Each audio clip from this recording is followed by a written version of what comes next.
lalapit yung mga students ko sa leader, kapag sila, yun ang mananalo. Oy, leader, umalis na kayo. Kayo ko binibigyan niyo sila ng hint. Dito na leader, dito. Iwanan niyo yung mga yan. Dito. Okay.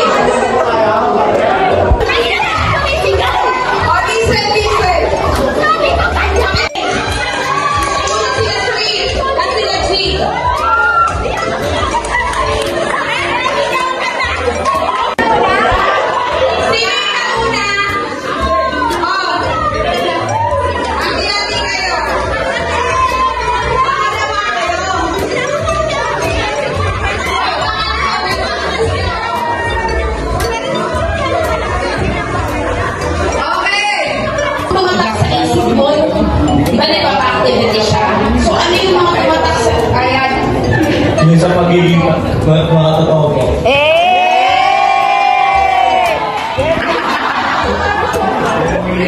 Okay lang po. Sasabihin ko sa'yo, nililipat kita ng leader, iiwan mo si Abby, sino papayag ka? Hindi po. Okay. So, So, malaki ba yung impact sa'yo ni Nanay Eday kung matutunan mo sa Kung may problem daw, kung lumapit lang din. Basta yung kung na yung relationship ko kay God, basta yung po gamitin kasi po, hinaan ko ka na. Bilang leader po, okay lang po. Kasi po, lagi niya po kung kinakamusta ko, okay lang po ba ako.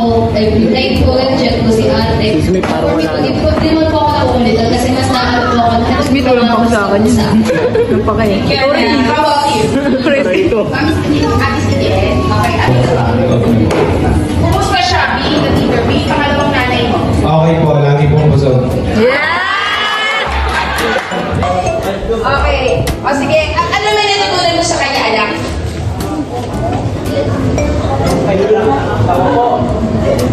Maging totoo lang po sa sarili and lumaban lang po ng patas. Okay naman po si Tita Rose. Okay, ikaw. Okay naman po siya as a leader kasi pinaparamdam niya rin po na may tao po nandyan po para sa amin kasi lagi po siya nangangamusta.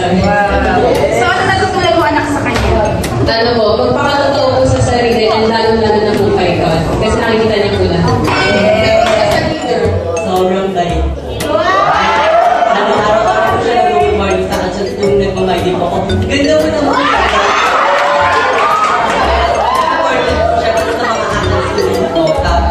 Yung natutunan ko sa kanya is yung remove the mask po in front of everyone. Kasi mas, sabi mo ni Tita Rose, mas maganda daw po kung may express po natin yung confidence mo po sa Galing niya, Andrea. Pagiging nakatawa sa sarili. Sinong leader? Ang lawig ako rin mo. Ano natutunan mo sa kanya? Ikaw na. Okay, kung mas nanay Tess? Mabait po, tapos nung library po ako ni Science School,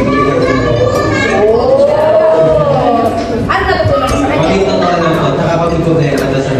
Yeah. Okay, how about you? Kay Nanay Tess. Nanay Tess? Favorite na po. Favorite na! Tanggap niyo yun? Favorite siya? Para tayo yung klase ng group ni Nanay Tess. Tanggap niyo? Okay lang sa inyo siya favorite? Okay. Sige, ano natutunan mo sa kanya? Maging totoo. Kahit anong mangyari, laban. Kumusta naman si Jessie? Sobrang bait. Sobrang bait. Sa'yo nila yan? Okay. So, kumusta naman yung linggo niya? Ano natutunan mo? Pagiging makatotoo po sa sarili. Okay, thank you na. Ikaw na. Kanino ka? Ay, kay Nanay Tess. Okay, kumusta si Nanay Tess? Okay lang po, mabait po siya. Lagi po siya nangangamusta po. Ano natutunan mo sa kanya, anak? Maging totoo sa sarili po. Naka? Kumusta si Ate Chile? Maganda. Ay, yes! Okay. Ano natutunan mo sa kanya? I learned a lot of things na nga po. Yeah!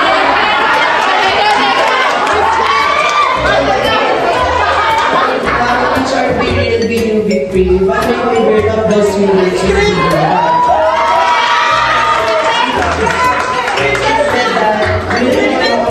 People and just give your all to strengthen every single day of our lives. Also, it's said, patasin namin yung friends natin sa inyo at maging grateful sa atin sa inyo kung ano na tayo. Lastly, don't hide your own identity, just show who you are and show what is your own identity.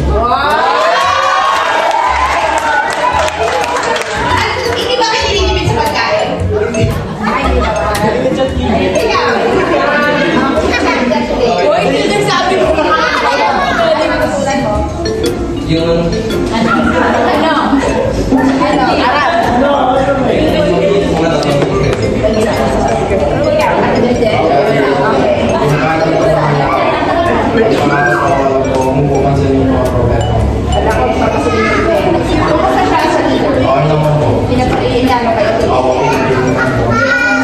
Ay, kumusta yung ano pagkain? Masarap? Go! Gusto mo kumain ko?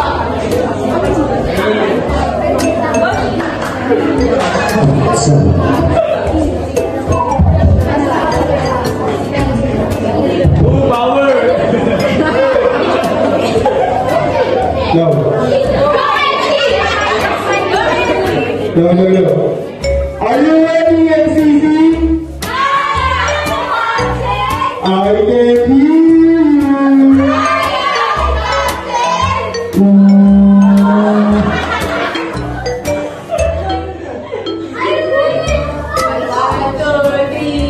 Let's go, Honda!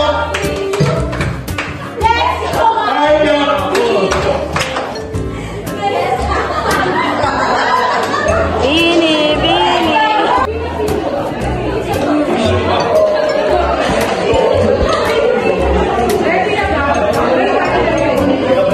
Ano kanila? Ano yun?